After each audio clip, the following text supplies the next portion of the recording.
ओम शक्ति पराशक्ति। नवरात्रि नवग्रहों के लिए उत्तम है।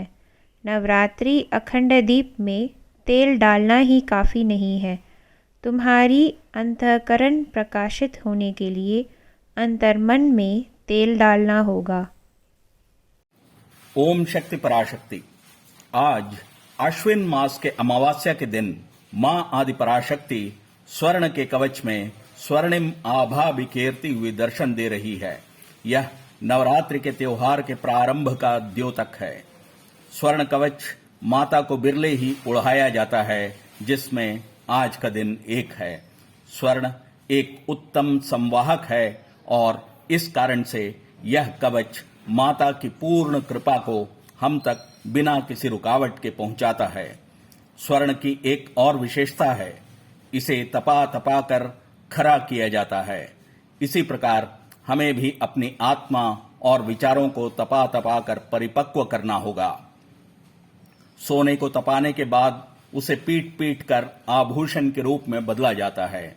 उसी प्रकार हमें भी विभिन्न प्रतिकूल परिस्थितियों से गुजरना पड़ता है, जो हमें एक उत्तम आभूषण में परिवर्तित करता है और हम समाज के लिए अलंकार के रूप में उभर कर आते हैं।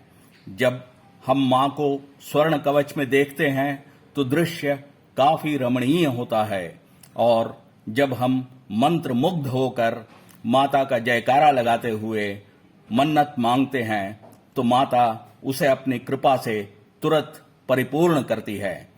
अम्मा ने अपने दिव्य वाक्य में कहा है, आज के दिन की एक और विशेषता है, अम्मा द्वारा अखंड दीप को सारे संसार में प्रकाश फैलाने के लिए प्रज्वलित किया जाना। अम्मा इस अखंड दीप को प्रज्वलित कर अखंडता और अनंत के तत्व को भी दर्शाती है। यह अपने आप में एक परिपूर्ण ज्योति है। लोग हर्षोल्लास और उत्साह के साथ इंतजार कर रहे हैं। आदि पराशक्ति स्कूल के बालक बालिकाएं विभिन्न वेशभूषा में मन मोहते हुए खड़े हैं। कुछ बच्चे वाद्य धुन बजा रहे हैं, जो कानों में मधुरता घोल रही है। अभी आप देख रहे हैं कि अम्मा मंदिर की परिक्रमा करने के बाद गर्भगृह में सर्प के समान पेट के बल लेटकर अपनी जीभ से अखंड ज्योति को प्रज्वलित कर रख रही है। दीप जला दिया गया है और अखंड ज्योति का प्रकाश स्वर्ण कवच पर पड़ने के बाद कई सूर्यों के किरण जाल के समान चमचमा रही है। शायद इसलिए ही देवी को सूर्य कोटि समप्रभा कहा गया है।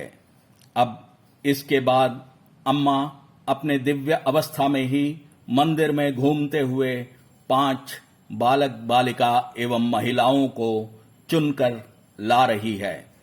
ये पांचों बहुत ही भाग्यशाली और पुण्यवान आत्मा हैं, तभी तो अम्मा ने इन पांचों को अखंड ज्योति को उठाकर पूरे मंदिर के प्रांगण में परिक्रमा के लिए चुना है।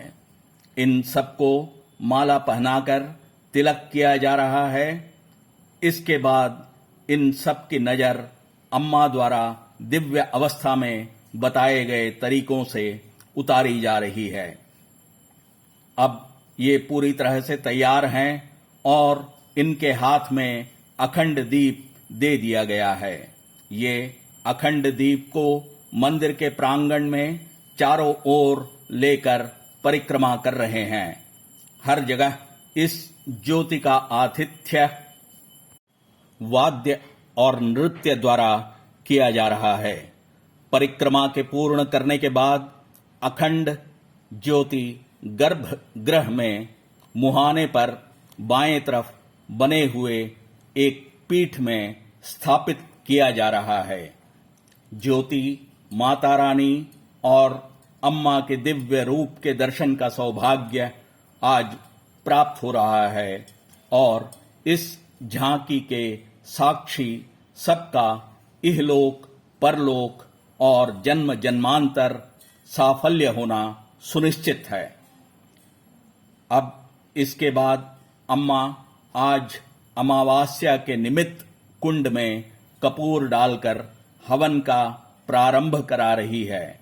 आइए हम करबद्ध होकर प्रार्थना करते हैं कि हमारा खुद का जीवन सफल हो और साथ ही लोक कल्याण में हमारी भागीदारी बने।